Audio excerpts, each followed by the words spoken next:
Selamat datang di Alur Donghua. Kali ini Mimin akan menceritakan novel Again the Good. Sebelum melanjutkan, jangan lupa like, komen, share, dan subscribe ya, biar Mimin tambah semangat. Melanjutkan chapter sebelumnya, tubuh Pan Buwu tiba-tiba berhenti meronta. Matanya benar-benar membeku.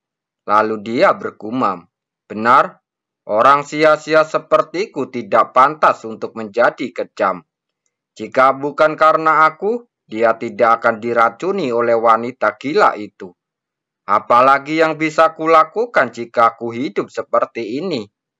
Kaisar Kabut berkata dengan tenang, "Kamu bisa mendapatkan kembali semua yang telah hilang. Jika kamu tetap hidup, kamu bisa membuat semua orang yang terjerumus dalam masalah bisa merasakan ketakutan dan penyesalan. Jika kamu masih hidup, kamu dapat membalas dendam ibumu. Jika kamu masih hidup, kamu dapat pergi ke kerajaan Dewa Malam Abadi secara langsung untuk memastikan keadaan Dewi Wungking. Jika dia masih hidup, kamu dapat membantu Dewi Wungking melarikan diri. Jika dia sudah mati, kamu dapat membalaskan dendam Dewi Wungking."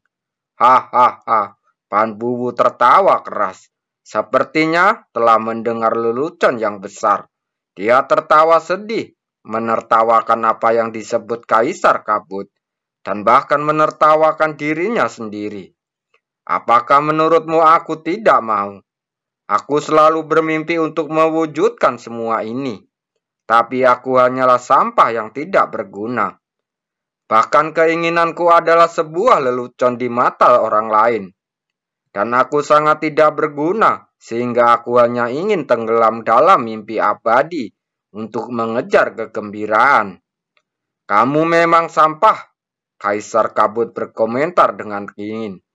Tetapi di tangan Kaisar ini, tidak peduli betapa sampahnya kamu bisa menjadi raja semua makhluk hidup. Suara menakutkan itu ditekan. Sosok Kaisar tiba-tiba mendekat, dan kaki kanannya yang dibungkus dengan debu jurang yang tebal menginjak punggung Pan Buwu. Pan Buwu mengerang, tetapi tubuh dan energinya yang dalam sepenuhnya ditekan oleh naga kelin dan tidak memiliki perlawanan sama sekali. Perlawanannya hanya ada di bawah sadarnya, dan kemudian dia ada gerakan. Dia diinjak-injak, ada rasa sakit di wajahnya, tapi tidak ada rasa takut akan kematian. Bola kegelapan yang ekstrem tiba-tiba meledak dari tubuh Kaisar Kabut, dan kemudian langsung menuju ke tubuh Pan Buwu di kakinya. Dalam sekejap, mata Pan Buwu melotot, dan bola matanya langsung berwarna hitam pekat, seolah-olah ada ribuan bilah sihir hitam pekat yang menembus tubuhnya, menyebabkan raungan rasa sakit keluar dari mulutnya. Namun, suara gemuruh ini hanya berlangsung sesaat, lalu bisa direndam olehnya. Yang tersisa hanyalah suara gemertak giginya. Kaisar Kabut mencibir. Di bawah jiwa yang lumpuh ini, ada tulang keras yang tersembunyi. Setelah mengatakan ini, energi mendalam gelap di tubuhnya meletus lagi. Tubuh Pan Buwu tiba-tiba roboh, dan beberapa anak panah darah kental keluar dari punggungnya. Rasa sakit yang melampaui batas jiwanya menghancurkan seluruh giginya, dan dia menjerit kesakitan seperti iblis yang putus asa. Namun, Kaisar Kabut terbang untuk saat ini dan menendangnya keluar dengan keras. Tekanan pada tubuhnya tiba-tiba menjadi lebih ringan. Punggung Pan Buwu patah dan mulutnya penuh darah. Dia berjuang untuk berdiri. Saat dia mengangkat kepalanya, wajahnya tidak dipenuhi kebencian atau ketakutan, tetapi kebingungan yang mendalam. Lalu dia menghela nafas panjang. Dia bertanya dengan gemetar, "Apa yang kamu lakukan padaku?" "Itu hanya bagian dari esensi dewamu yang ditingkatkan secara paksa. Ngomong-ngomong, biarkan tubuhmu lebih menyatu dengan energi mendalam gelap. Bukankah kamu sudah merasakannya? Tubuh Pan Bu bergetar dan tersandung ke depan. Dia menstabilkan tubuhnya dengan susah payah, dan kemudian menggelengkan kepalanya dengan putus asa. Tidak, tidak, aku benar-benar dalam mimpi. Semua ini benar-benar mimpi. Bahkan kamu tidak percaya perubahanmu sendiri. Kaisar Kabut mencibir, lalu tiba-tiba mengangkat tangannya, dan 3 paku hitam terbang langsung ke jiwa yang hilang. Kegelapan menembus tubuh, dan rasa sakit pada jiwanya seketika membuat wajah Pan Bu pucat, dan seolah membuat jiwanya yang kacau menjadi sadar. Mimpi yang menyedihkan. Apakah ada mimpi yang rasa sakitnya begitu hebat? Kaisar Kabut perlahan bergerak maju. Setiap kali dia mendekat, jiwa Pan Bu tanpa sadar akan merasa lebih berat. Pan Bu, katakan padaku, sekarang apakah kamu memilih untuk menjadi sampah? Membiarkan semua orang yang menyakitimu? Atau mengambil kembali semua yang hilang dan membalas dendamu untuk ibumu dan ayah dewamu yang kejam? Pan Bu mengangkat kepalanya dan memperlihatkan wajahnya.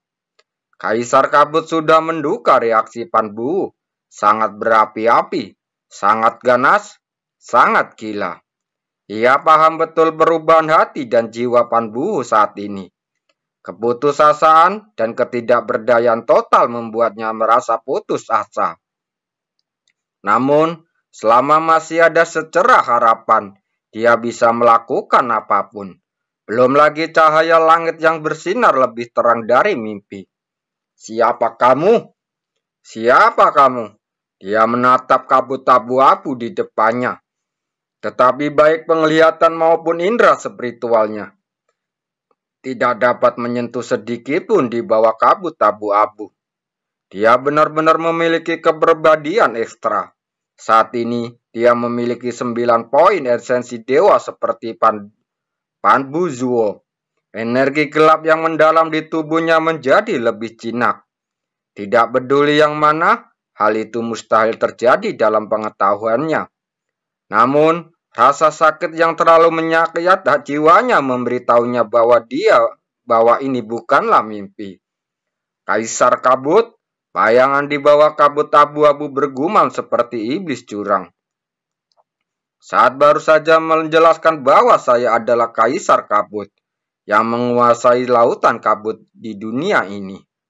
Saya juga satu-satunya yang benar kaisar di dunia ini.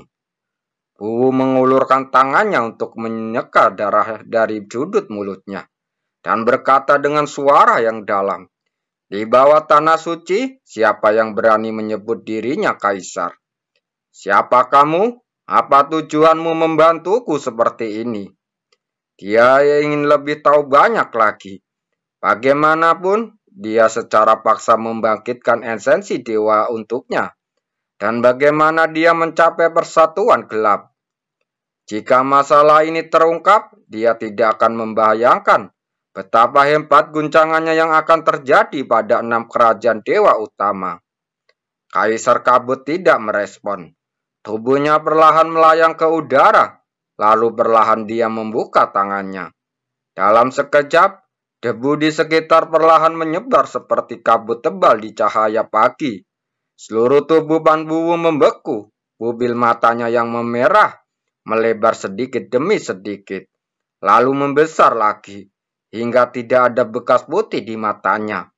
Sebab dia melihat pemandangan paling menakutkan dalam hidupnya. Saat debu jurang berpencar, dia melihat leluhur legendaris naga kilin. Tubuh besarnya berdiri dengan tenang di belakang Kaisar Kabut. Dengan hanya sepasang pupil raksasa yang bersinar dengan cahaya yang menakutkan. Dan di belakang leluhur naga kilin, ada ribuan bayangan gelap berbaris. Mereka sebenarnya adalah ribuan monster jurang dengan aura yang berbeda. Cahaya jurang yang jernih dan bersinar membuktikan bahwa mereka benar-benar hidup. Tetapi tidak ada satupun yang melepaskan naluri destruktif mereka. Mereka berdiri di sana dengan sangat tenang, sangat rapi, dan sangat patuh. di belakang Kaisar Kabut.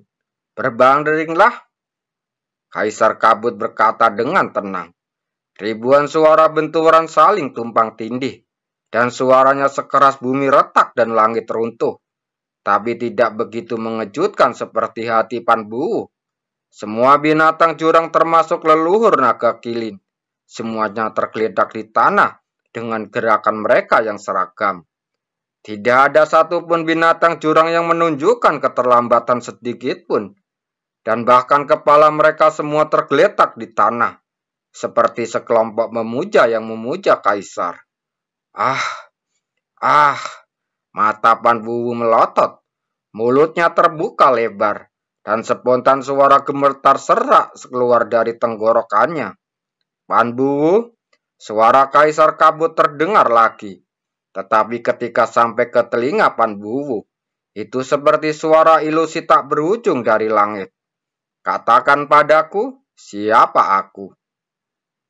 Ya, bibir Pan Bu membuka dan menutup tanpa sadar. Kaisar Kabut. Karena sangat terkejut dan sulit dipercaya, dia sendiri yang meneriakkan Kaisar Kabut. Biarkan dia sampai mengagumi dan menghormati Kaisar Yuan, memanggilnya sendiri dengan Kaisar. Bagus sekali. Kaisar Kabut memberinya persetujuan singkat. "Kamu adalah orang yang dipilih oleh Kaisar ini. Sekarang berlututlah dan sembahlah aku sebagai gurumu, dan aku akan memberimu kekuatan untuk balas dendam." Beberapa saat kemudian, dia berlutut. Putra kerajaan Dewa Kupu-kupu Burung Hantu yang ditinggalkan. Dia bersedia memuja Kaisar Kabut sebagai gurunya. "Saya ingin mengucapkan terima kasih yang tulus kepada Kaisar Kabut. Terima kasih, Guru, atas hadiah Anda." "Tindakan kamu bertanya mengapa? Dan berapa harga yang harus kamu bayar?" Pan Bu bersujud. Saat dia mengangkat kepalanya, hanya ada tatapan tajam di matanya. "Selama Kaisar Kabut, tidak. Selama guru bersedia memberiku kekuatan untuk balas dendam, tubuh ini aku bersedia menyerahkannya dan ambisi ini kepada guru." "Bagus sekali. Ingat apa yang kamu katakan saat ini."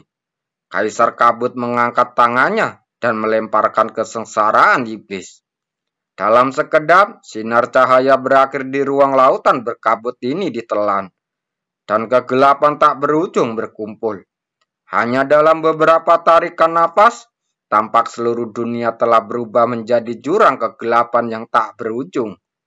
Dengan mata penuh keheranan, Pan Bu mengangkat tangannya dan menyentuh dengan jari-jarinya. Ini adalah kegelapan yang begitu pekat hingga tampak seperti substansi. "Disinilah kamu akan tinggal selama 3 tahun ke depan." Suara Kaisar Kabut datang dari kegelapan. "Aku akan membuat tubuhmu sepenuhnya cocok dengan kegelapan dan menjadi putra kegelapan paling sempurna di dunia ini. Bakat gelapmu akan mencapai tingkat yang ayahmu tidak akan pernah bisa capai. Biarkan obsesimu, keinginanmu, keenggananmu, kebencianmu, biarkan kemajuanmu hancur. Dalam pertemuan Tanah Suci 3 tahun kemudian, kamu harus mengalahkan Pan Bu dengan kekuatanmu sendiri dan membalas apa yang telah dia lakukan padamu ribuan kali. Biarkan semua orang melihat dengan jelas kebodohan ayahmu, dan biarkan ayahmu menderita tanpa akhir dan menyesal telah menyerah padamu. Biarkan ibu mati dengan damai. Biarkan Dewi Wukingmu melihat Pan Bu yang bersedia menjadi sangat kuat untuknya, baik di dunia kehidupan maupun dunia kematian. Dari seseorang pecundang yang menyerah pada dirinya sendiri. Apakah kamu mengerti?" Setiap kata-kata Kaisar Kabut menyentuh bagian terdalam dari hati dan jiwanya. Dan tidak tahu kapan tanggalnya terkepal erat.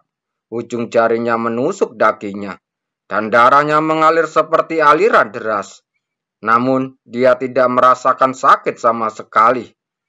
Hanya kemampuan, keyakinan yang telah mendidih. dan memadatkan kata-kata yang tumpah dari bibirnya.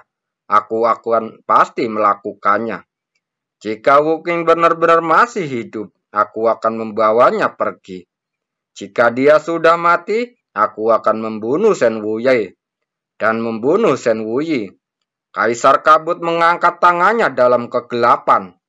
Sekarang, tunjukkan padaku semua seni mendalam yang telah kamu kembangkan. Biarkan aku melihat kekuatan gelap kasar apa yang telah kamu kembangkan di kerajaan kupu-kupu burung hantu. Setelah 10 hari, Yun Chen akhirnya keluar dari ruangan kultivasinya. Apakah kamu benar-benar percaya pada Pan Buwu itu? Li Shou bertanya dengan cemas.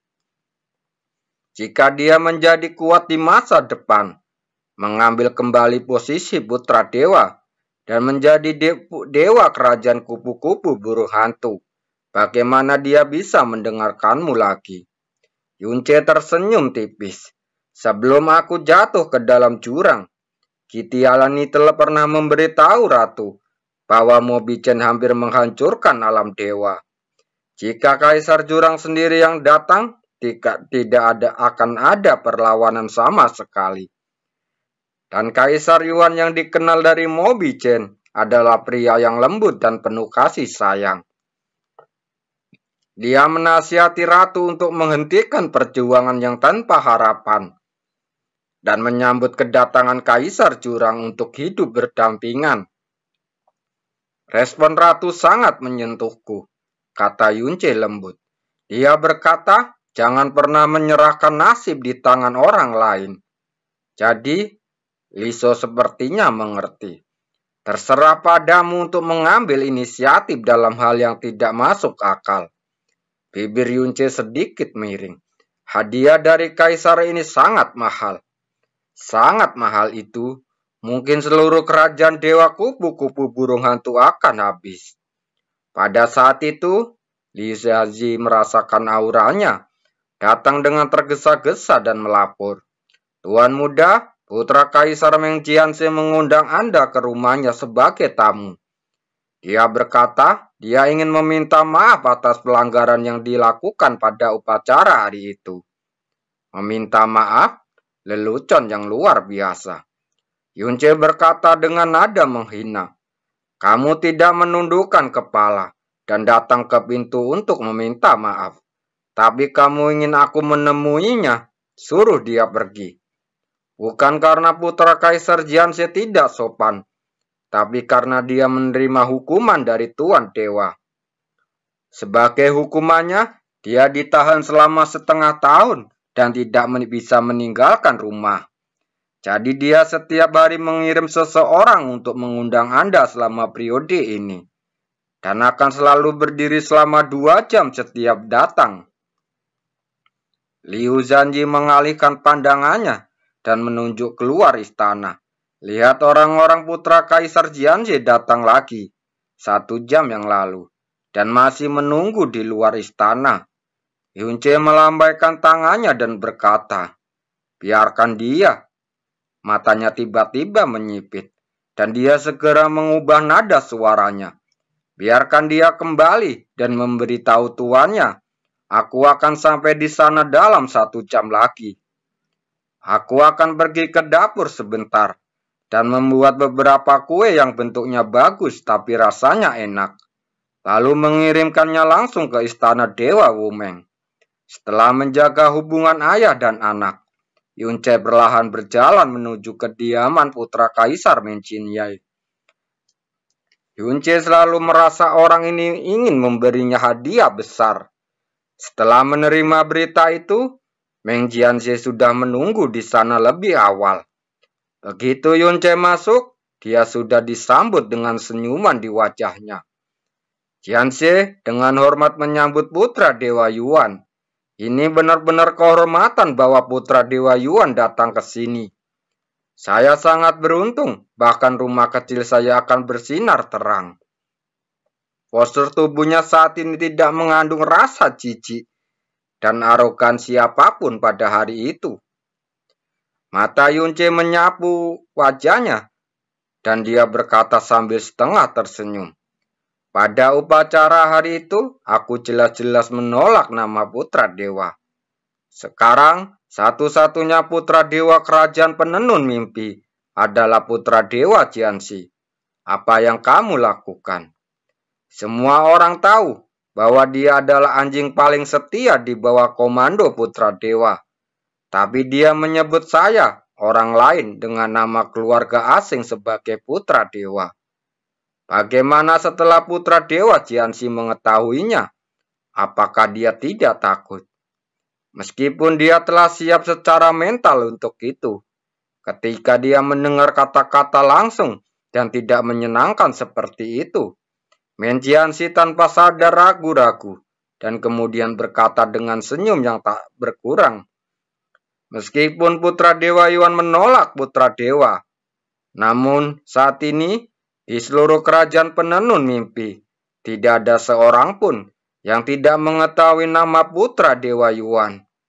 Hanya dalam 10 hari, berita tentang kemunculan kembali esensi dewa yang sempurna di seluruh jurang maut telah menyebar ke seluruh 6 kerajaan dewa utama. Dan bahkan di setiap sudut jurang maut, tanah suci pasti sudah menerima berita itu lebih awal. Mantan putra dewa penenun mimpi, Meng Jianxi, kejayaannya sebagai putra dewa menjadi terlalu redup di mata dunia. Setelah mengatakan itu, Meng Jianxi memberi hormat yang sangat serius. Pada hari itu, Jianxi buta dan melakukan banyak pelanggaran verbal kepada putra dewa Yuan.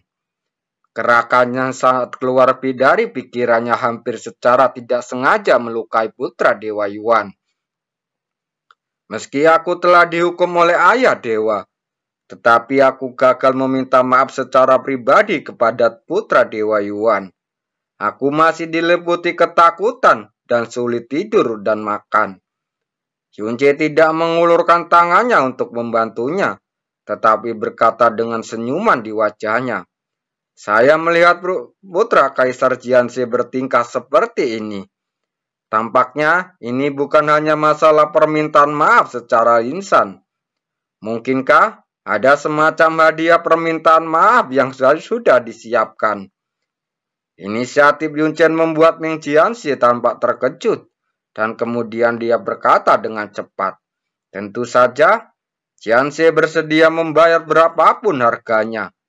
Dia membalikkan tubuhnya dan memberi isyarat mengundang. Tolong masuk putra dewa Yuan ke istana.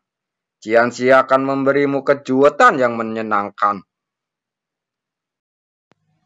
Sebelum melanjutkan, jangan lupa like, komen, share, dan subscribe ya, biar Mimin tambah semangat. Yunce memasuki istana dan mengambil tempat duduknya. Dan Meng Jianxi menurunkan tubuhnya ke tingkat yang sangat rendah, hampir sampai merendahkan diri, dan kata-katanya penuh penyesalan tentang masa lalu. Dan bahkan ketika dia berada di depan Meng Jianxi, dia tidak pernah merendahkan dirinya seperti ini. Yunce berkata sambil tersenyum, sebagai Meng Jian Yuan, aku seharusnya memanggilmu saudara. Hari ini hanya pertengkaran kecil karena perbedaan posisi. Kamu benar-benar tidak perlu melakukan hal seperti ini. Meng Jianxi berkata dengan cepat. Putra Dewa Yuan sangat murah hati, dan saya sangat malu pada diri saya sendiri. Mulai sekarang, jika Putra Dewa Yuan memberi perintah, saya tidak akan ragu untuk melaksanakannya. Ini mungkin hal yang ringan, tapi jangan mengatakannya dengan mudah, kata Yunce pelan. Jika aku menganggapnya serius, bukankah itu berarti aku akan sangat merusak persahabatan antara kamu dan putra Dewa Jianxi yang sudah bertahun-tahun? Meng Jianxi menggelengkan kepalanya perlahan. Sebagai keturunan keluarga Meng, Jianxi memiliki tubuh dan jiwa ini. Hanya akan diserahkan ke kerajaan penenun mimpi, dan hidupku ini bukan untuk orang tertentu. Tapi untuk satu-satunya putra dewa yang mengendalikan masa depan penenun mimpi. Sebab, kata putra dewa tunggal dapat diartikan dengan berbagai cara. Setelah mengatakan itu, dia mengambil 2 langkah ke depan, mengulurkan tangannya dan memegang kotak giok berukuran 2 kaki persegi di tangannya. Dengan cahaya misterius tertinggal di atasnya, dan setidaknya sedikit 3 segel terjalin di dengannya. Meng Jianxi meletakkan kotak giok di atas meja teh, lalu membuka 3 segel satu demi satu, dan membuka sisi kanan kotak giok itu. Tiba-tiba seberkas cahaya bersinar dari kotak giok itu. Meng Jianxi mengulurkan tangan dengan hati-hati, mengeluarkan baju besi lembut kecil yang berkilauan dengan cahaya perak.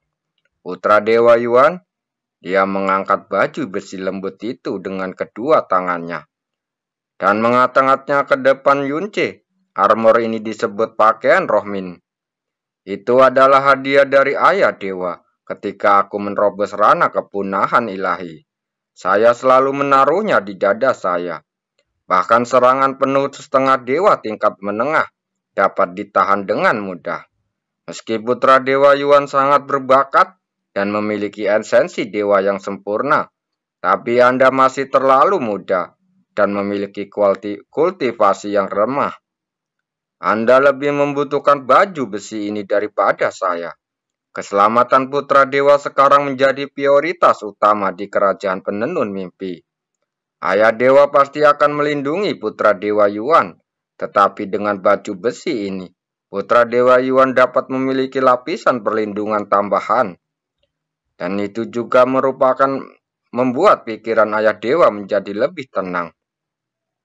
Mata Yu Chen tertuju pada baju besi perak, tapi sudut matanya miring ke arah kotak giok.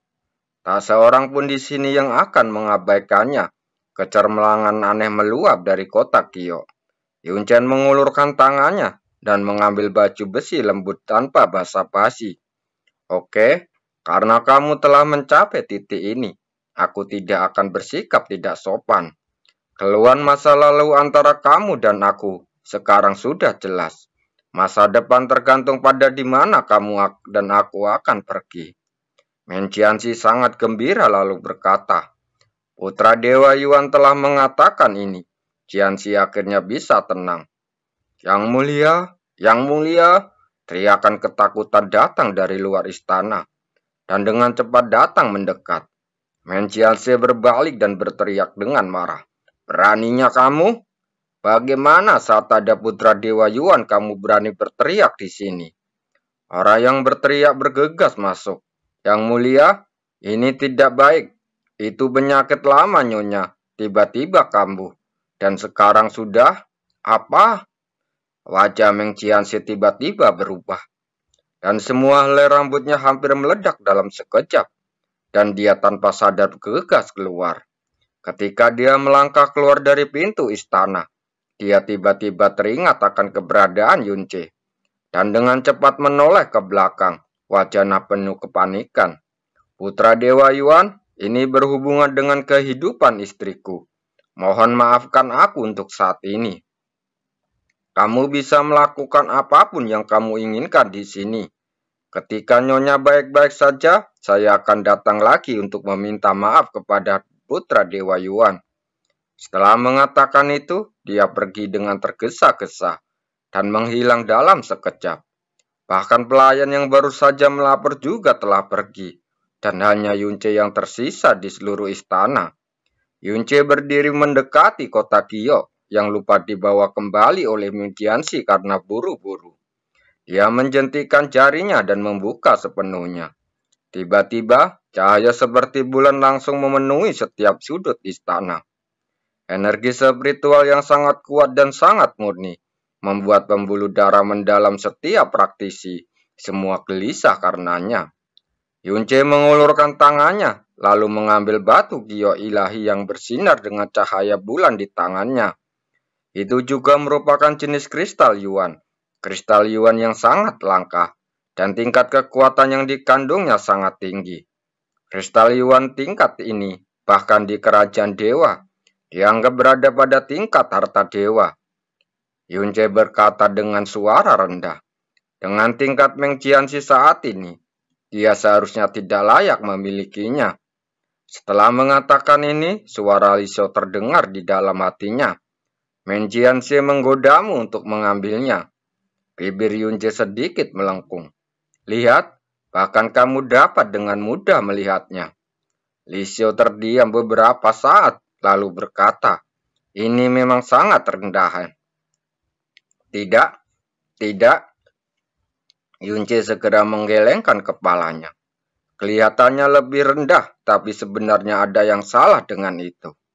Li Xiu sudah terbiasa dengan bantahan Yunce. Yunce perlahan menjelaskan, situasi saat ini terletak pada sifat Meng Qianxi. Di hadapanku hari ini, dia begitu merendahkan diri, sehingga dia ingin berlutut dan menundukkan kepalanya. Dengan cara ini, itu bisa memberiku ilusi, yaitu dia menghormati dan sangat bergantung padaku sekarang. Apapun yang aku inginkan atau minta, dia akan dengan patuh memberikannya kepadaku. Oleh karena itu, Yunce mengangkat kristal giok ke matanya. Keterkejutan, kegembiraan, dan keserakan yang ditimbulkan oleh harta langka semacam ini akan sangat mengikis akal dan penilaian. Ditambah dengan ilusi bahwa itu diambil sesuka hatinya, mudah untuk mengambilnya secara langsung. Li Xiu langsung bertanya, dia ingin menjebakmu? Itu belum tentu benar. Yunce melanjutkan, seharusnya dia ingin meninggalkan noda pada saya, dan sekali ternoda, itu akan bertahan selamanya, dan tidak bisa dibersihkan. Saya pikir ini hanya percobaan pertama dari faksi Meng Qianxi. Metode serupa akan muncul lagi di masa depan. Mereka tidak akan menyerang saya secara terang-terangan. Secara umum, metode ini adalah pilihan yang bagus. Pertarungan tanpa pertumpahan darah dan tanpa meninggalkan petunjuk apapun. Dan seperti mengakuinya, tapi lengkungan bibirnya sangat sinis. Dia menurunkan lengannya seperti hendak memasukkan kembali giok ilahi keramat ke dalam kotak giok. Tapi saat memasukkan ke dalam kotak giok, itu langsung diserap ke dalam mutiara racun langit olehnya. Kotak giok tertutup rapat kembali. Mengapa kamu masih ingin mengambilnya? Li Xiu bertanya dengan bingung. Yunce berbalik lalu melangkah keluar. Tidak ada alasan untuk tidak menerima barang-barang yang dikirim ke rumahmu. Jika Meng Qianxi adalah orang yang jujur, aku bahkan tidak repot-repot melihatnya. Karena dia berani mengambil tindakan, maka aku tidak akan keberatan jika membuatnya menulis kata penyesalan. Bagaimanapun, bahkan sebagai kaisar kabut yang akan meninggal, dia harus bersenang-senang dan bersantai sesekali. Li Xiu langsung terdiam mendengarnya. Setelah Yunce pergi, Meng Qianxi segera kembali. Dia langsung menuju ke kotak giok dan segera membukanya. Tiba-tiba dia membeku di sana. Ekspresi kejutan yang tak terduga jelas terlihat di wajahnya, dan kemudian berubah menjadi kegembiraan yang mendalam. Dia mengulurkan tangannya, dan telapak tangannya sebuah batu bayangan misterius yang tersembunyi tersedot ke tangannya. Dia dengan cepat menjelajahi dengan indera spiritualnya, dan kegembiraan di wajahnya tiba-tiba menjadi lebih kuat. Rangkaian transmisi suara dan tersebar di depannya. Dia tidak bisa menahan kegembiraannya saat berkata, Ratu Dewa, Meng Qianyuan diam-diam mengambil giok ilahi kiamat. Untuk waktu yang lama, keningan seperti itu tidak dapat mempercayai untuk sesaat. Suara Meng Huanji terdengar perlahan. Apakah kamu yakin? Bisakah kamu menggunakan batu Huangying untuk mengukirnya? Meng Qianxi berkata dengan cepat. Batu Huangying ada di tanganku sekarang. Dan proses saat dia membawanya pergi telah terukir sepenuhnya. Meng Huanchen mencibir. Saya pikir kemungkinan kurang dari 20% dia akan mengambilnya secara langsung. Tetapi sepertinya saya masih menganggapnya terlalu tinggi. Bagaimanapun dia adalah orang rendahan dan masih muda. Mudah kehilangan akal sehat karena dilindungi oleh Hua Qingyi dan disukai oleh dewa. Meng Qianxi langsung menjawab, itu benar. Jadi bagaimana jika dia memiliki esensi dewa yang sempurna?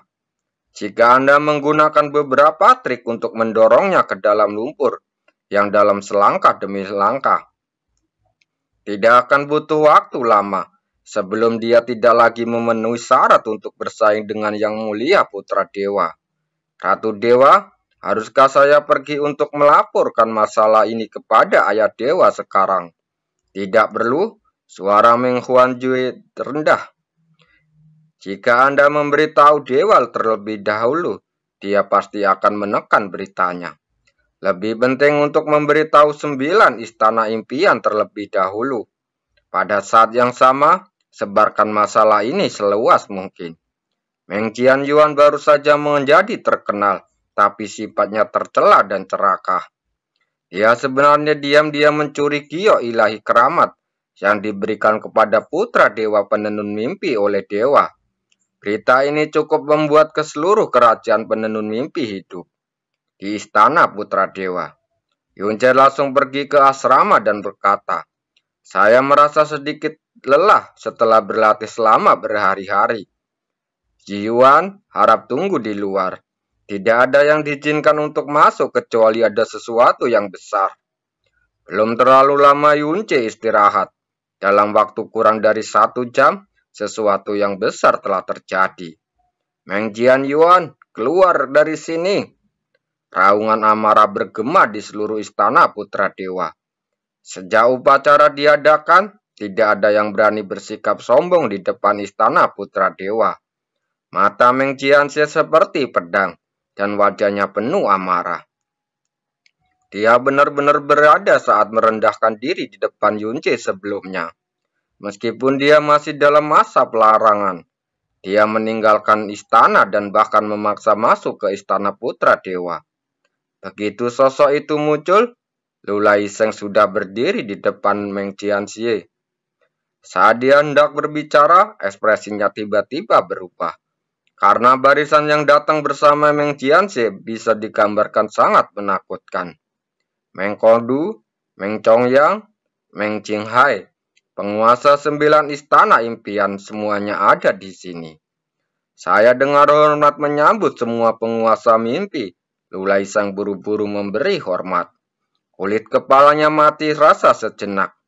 Dan pada saat yang sama, dia diam-diam mengirim pesan.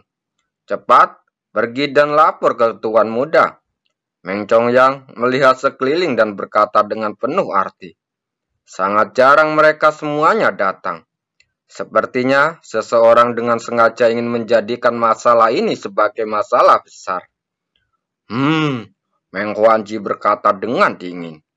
Giok ilahi kiamat ini adalah satu-satunya di penenun mimpi. Jadi ini pasti masalah besar. Tapi yang lebih hebat lagi ini adalah terkait dengan karakter putra dewa saya, penenun mimpi. Bagaimana kita bisa meremehkannya? Penguasa istana mimpi kelima, Meng Chongfeng Yi. Putra dewa Yuan tidak akan pernah melakukan ini. Tuan Chongfeng mungkin akan kecewa. Meng Qianhai berkata dengan dingin. Pada saat ini, semua orang mengalihkan pandangan mereka dan melihat Yunce perlahan berjalan keluar. Langkahnya biasa saja, dan matanya terlihat masih ngantuk. Saat dia mendekat, dia menguap lama sekali. Sepertinya dia baru saja bangun tidur. Seolah-olah dia baru saja melihat orang-orang berdiri di depan istana putra dewa Yuan. Yang terputus dari mimpinya berkata dengan marah. Ternyata itu adalah 9 penguasa istana mimpi. Oh, Meng Qianxie juga di sini? Bukankah kamu sedang dihukum oleh dewa? Kenapa kamu masih punya waktu luang untuk datang ke tempatku dan berteriak? Meng Qianyuan, mata Meng Qianxie memerah karena marah. Sia-sia aku merendahkan martabatku dan hampir meletakkan wajahku di telapak kakimu untuk meminta maaf padamu. Namun kamu mendendam niat jahat dan menunggu untuk mendapatkan kesempatan untuk mencuri kristal giok kiamat yang diberikan oleh ayah dewa. Oh, kristal giok kiamat? Yunce tampak bingung dan kemudian tiba-tiba menyadari. Mungkinkah itu kristal yang bersinar? Nama ini sama sekali tidak cocok. Berhenti bicara omong kosong dan serahkan kembali. Meng Jianse sepertinya sudah benar-benar marah dan berkata dengan keras. Jika tidak, bahkan jika kamu adalah putra Dewa Yuan di mulut semua orang, aku tidak akan pernah menyerah. Yu Jie memegang dagunya dan menatapnya dengan mata menyipit. Mencuri? Meng Jianse, sebaiknya kamu tahu apa yang kamu bicarakan. Apa yang kamu lakukan di sini? Sebuah suara agung datang, membuat semua orang tampak galak, dan kemudian mereka semua membungkuk. Selamat datang kepada dewa. Sosok Dewa Wumeng dengan cepat mendekat, dan dia di belakangnya ada Master Aula Utama Meng Jiangxi dan Meng Jianxi yang ekspresinya sulit dibedakan. Kesembilan penguasa istana mimpi ada di sini. Wajah Dewa Wumeng sedikit gelap.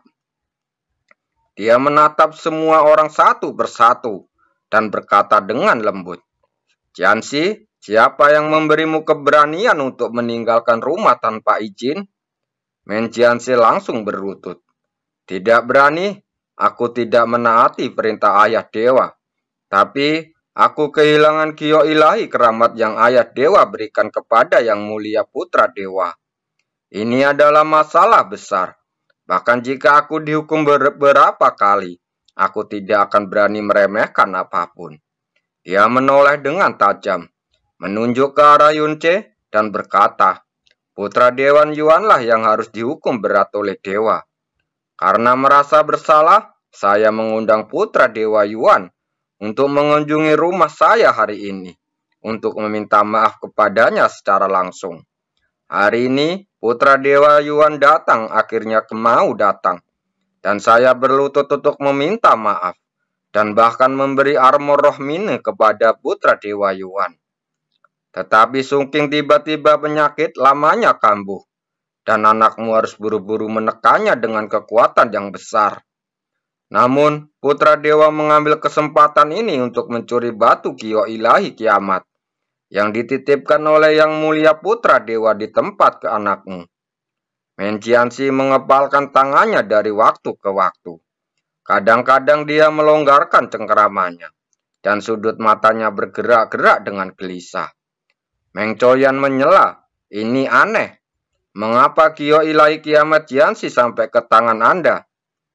Meng Jianxi segera menjawab, Yang Mulia Putra Dewa ingin menggunakan Kio ilahi kiamat ketika dia menerobos ke tingkat kelima ranah kepunahan ilahi. Karena kemajuan jiwaku telah terhambat baru-baru ini, Yang Mulia Putra Dewa untuk sementara meminjamkan Kio ilahi kiamat kepadaku, untuk melembabkan jiwaku dengan cahaya ilahi untuk membantuku menerobos. Ini adalah bantuan besar yang diberikan oleh Yang Mulia Putra Dewa, dan ini juga merupakan kepercayaan yang besar, tapi dia berkata dengan sedih, masalah ini sangat penting. Saya benar-benar membuat keributan besar. Bahkan ayah dewa dan semua penguasa istana mimpi terkejut. Jianxi benar-benar merasa bersalah. Meng Jianxi menatap Meng Jianxi dalam-dalam, tetapi tidak dapat menyangkalnya. Yuaner, Dewa Wumeng berbicara tanpa emosi atau kemarahan di wajahnya. Apakah kamu mengambil Kio ilahi keramat seperti yang dikatakan Jianxi? Tentu saja tidak. Rasa kantuk di mata Yunce belum hilang. Jika saya menginginkan sesuatu, tentu saja saya akan bertanya kepada dewa. Ya, tentu saja kamu tidak bisa mengakuinya. Meng Jianxi mengambil langkah maju dengan ekspresi marah di wajahnya. Jianxi, kamu begitu yakin untuk menunjuk Meng Jian Yuan, tapi apakah kamu punya bukti kuat? Tentu saja, Meng Jianxi mengulurkan tangannya. Di telapak tangannya ada batu Huanying yang telah disiapkan sejak lama. Kemudian dia menghembuskan sedikit energi mendalamnya, dan gambar yang terukir di dalamnya segera tercermin. Dalam gambar tersebut, Yunce berdiri di kota Kio, dengan punggung menghadap batu giok misterius. Meskipun punggungnya menghadap ke belakang, dia masih dapat melihat dengan jelas bahwa dia mengeluarkan batu giok ilahi kiamat yang bersinar dari kotak batu giok. Melihatnya, kemudian meletakkannya.